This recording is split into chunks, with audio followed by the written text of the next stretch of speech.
Welcome back to One Piece Anime Review, episode 214. This I'm viewing the 991st episode of the anime. Enemy or friend? Or as they call on the website, enemy or ally? Yes. Enemy or ally, Luffy and Yamato. Yeah, and I will get to something that's been a minor complaint about this arc. I will get to that in a bit.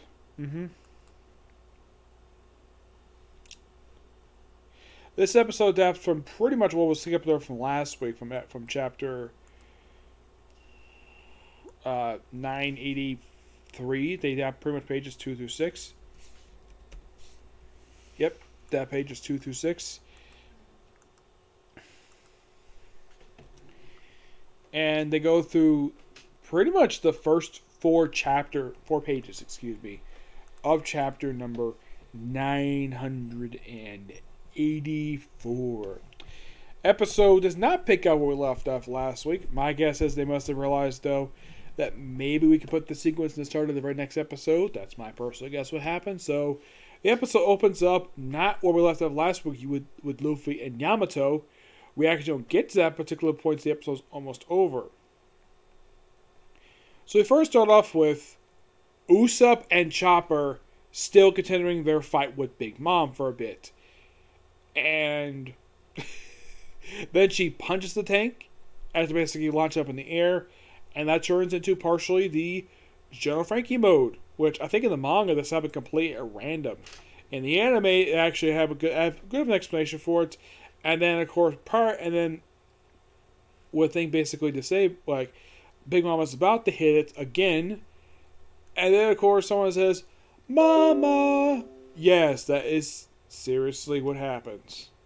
Where she's called away because the son, I think it's supposed to be Prometheus. Yeah, Prometheus has found Zeus. And Big Mom starts chasing after Shinobu, Nami, and Carrot. Yes, they start chasing after them. And that's it for Big Mom the whole episode after basically being blasted multiple times by Chopper and Usopp. She basically covered like a little smoke on her. She's basically covered with soot. And then we cut to the aftermath of basically Yamato hitting Uti in the face with their club, with the Thunder Braga. And of course, yeah, page 1, deeply carried by his sister. This math actually is kind of annoyance to him. Says, "Hey, you fools, give me a medical team right now." And they're like, "Yes, sir." And it takes a bit for them to finally get there. And then, of course, while they look at her eyes, like, open it up, like, shine the flashlight in there, like a typical doctor would. And then she's like, "Don't shine that bright thing in my eyes." Even though she's got, like, her mask that she's wearing is partially bloody because she got hit in the jaw. Now, there is a slight word change exactly what page 1 says to happen with his jaw. In the manga, he says basically that his jaw has been loosened a bit. Excuse me. In the anime, he says, "My jaw has been dislocated." Now, that actually is not accurate. Saying it's loose is fine. Otherwise, though, if you have a dislocated jaw, that means you probably can't talk properly. You're probably speaking gibberish. Yeah, I'm not really sure of why the heck they changed it where they say, "Oh yeah, you dislocated your jaw." Because last time I checked, when someone dislocates your jaw, that means that they can barely talk properly. I don't really get why they changed that for, but that's one minor gripe I have about the episode. One tiny thing, but that's nothing really big. Then, of course, in order to get Uchi from stop going after him to go after Luffy, after finding out where Luffy and Yamato are, he pretty much proceeds to give her a bear hug. Yes, page 1 gives his own sister a bear hug in order to stop her. And then she starts trying to briefly walk away. And then she starts coughing up blood. And then she collapses right there. And then she sees her brother, sees Pepe running away. Yeah, she calls her brother Pepe. It's her nickname for him. She's probably by far the only person who calls him that. Everyone else's version was page 1. And then we see Luffy where he is like trying to get away from Yamato. It's like, I'm supposed to be more to tell you, and like, of course he gets out of Yamato's grasp. Now in the manga, they actually don't show this at all. In the anime, they do. You see him using his feet to get out of Yamato's grasp, and they start a fight in the hallway.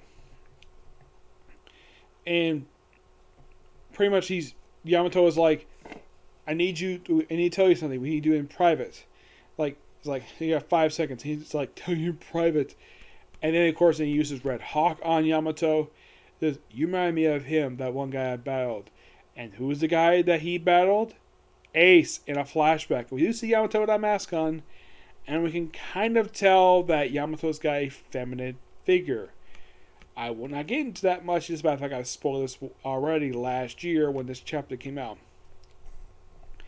And it is confirmed for for next week's episode that he will take off his mask and his sleeves. Yes, in the manga, I thought that was just kind of, I get the mask, but take off the sleeves, that was something. This was a good episode, and my biggest, now aside from the whole minor thing of changing a minor word dialogue, my only by the way, before I get to the end of it, there's actually also a brief bit, a couple really cool brief bits with Zoro and Nico Robin. First with Zoro, where now his scene is actually from the manga. It's a little more extended than was the manga.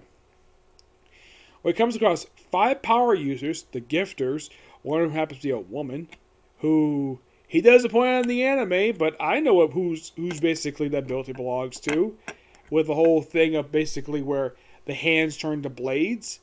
Yeah, that's the same exact ability he counted back in Alabasta with number 1 from the Brock Works. And he does not point this out for some reason.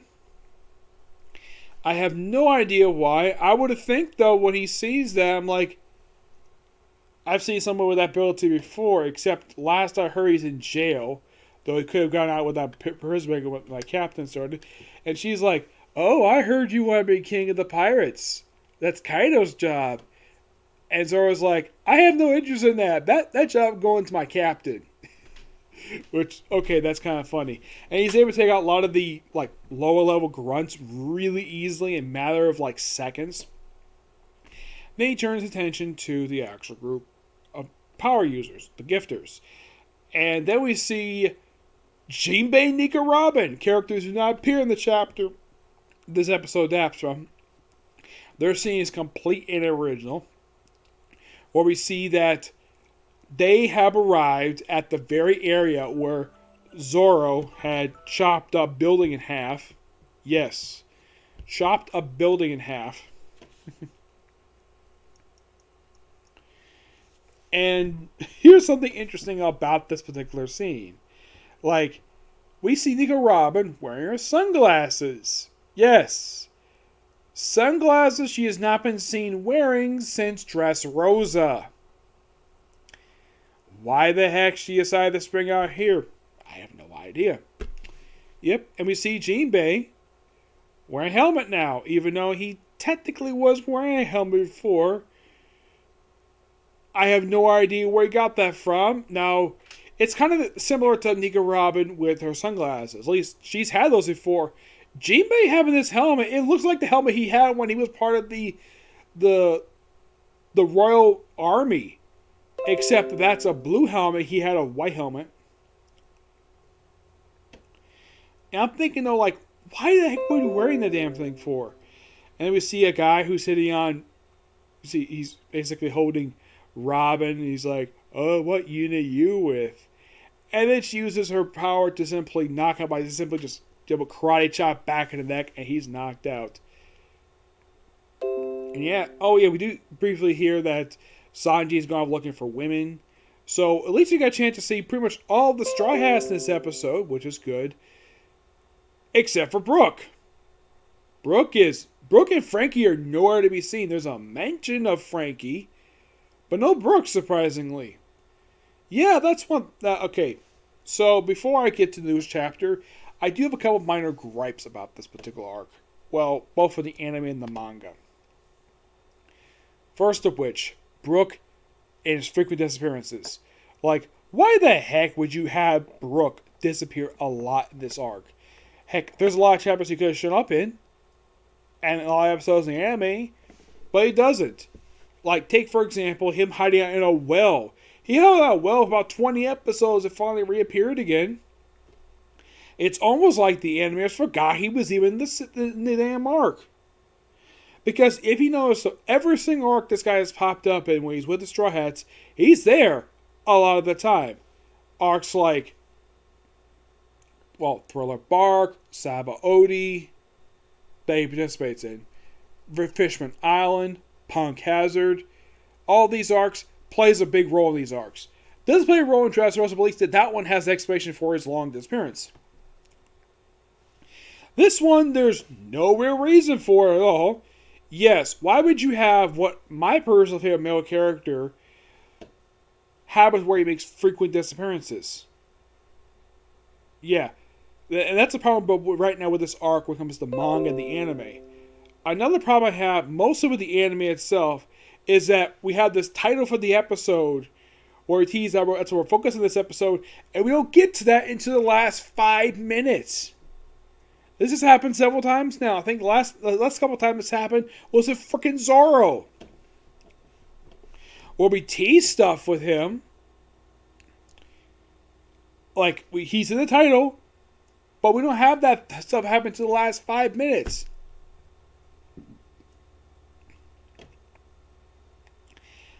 I don't get why. It's kind of weird.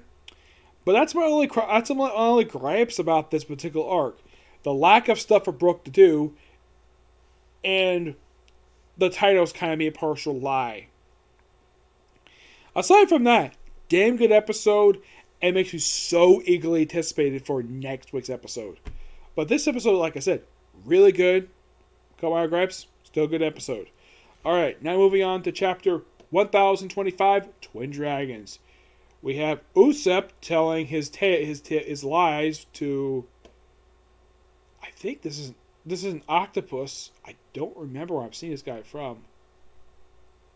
Yeah, I don't really remember. It's called The Big Liar Story. But yes, that is our cover image for this one. Usopp. Alright. Chapter starts off basically with Luffy riding on Momo, who's in dragon form. And of course, it is pointed out though that when he's grown up at the age of 20, he looks exactly like his father. And he's much more a bigger dragon. And everybody's shocked at the fact he looks that big. And of course, we cut back to Yamato versus Kaido. Well, their brawl is still going on here for like several pages. And of course, Kaido saying, you can't still say the bloodline. You're still like Kaido, despite the fact this is a woman. Yeah, I know I'm kind of spoiling it, but yeah, but it's the manga. It's been out for a while. And we see a flashback to Ace. Yes, Ace, where he's giving Yamato some food. Yamato basically witnessing a lot of the cruelty of, well, his father. And they fight, it's your fate. Like, I'm flying. And of course, everyone's like flying up there. And, no, that's the roof. And of course, comes crushing down. I was like, what the heck? Yeah, of course, you see Queen is like, what a different dragon. Sanji's like, huh? Everyone's like, a dragon? What is that thing? Everyone's shocked to see Luffy. What are you doing? Where am I? Of course, he has no idea where he's going. He's plowing through the floor. And of course, Big Mom thinks Momo was Kaido. Yeah, and of course, Captain Kid's like, what the? Law's like, Straw Hat? He goes like, what is happening? Come on, Momo, just open your eyes already. I can't. There's something stuck in them. It's because you keep smashing into things. Help me, Luffy. Help me look. Just won't stop. And of course, I'm supporting the guy who's going on a rampage. No, it's not him. 2 different dragons. And we finally get to the top. It's like, not done yet. Oh no, I'm in the air again. I must be on solid.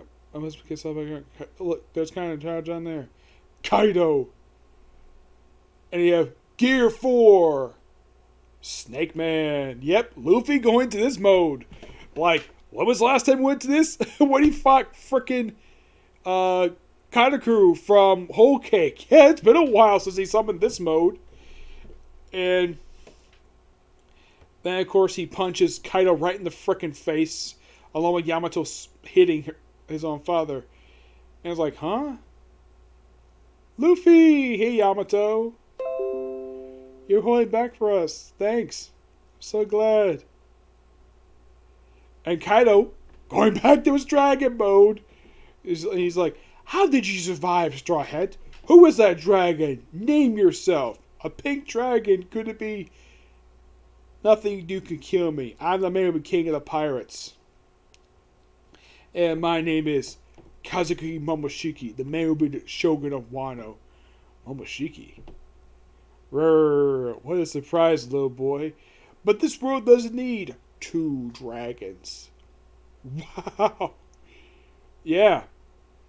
Excellent chapter. And of course, we're not going to get the new chapter next week. Chapter is really good. Good amount of action. Everyone's shocked to see Momo is giant, like Momo bigger than he was when he was last seen. And my biggest happiness with this one is the return of Snake Man. Yeah. The return of Snake Man. Gear 4 Snake Man. Now, he has assumed Gear 4 before in this a couple times, but it was the Balloon Man. But Snake Man, it's only the second time basically he's assumed this form. Basically, he sacrifices strength for speed for this particular form. And of course, he uses it to defeat Katakuri. Of course, it's just a slimmed down version of his Balloon Man mode. Yeah, this is actually one of the 2 modes that debuted during Whole Cake. 2 variant modes. The other, of course, was Tank Man, which only used once. But that was because Luffy was big. Yeah. There's nothing really to dislike about this chapter. No, not really. Just a really damn good arc. A really good chapter, and I can't wait for, the very next chapter. Though, yes, like usual, like there's no appearance by Brook in this chapter. Nope, not really. But we'll find out about that next week, hopefully with next chapter. Okay, so that's it for Cycle View. Stay tuned for my next view, which will be Case Closed. Okay, and then it'll be Baruto, and that'll be it for anime today. Okay, so next video. Bye.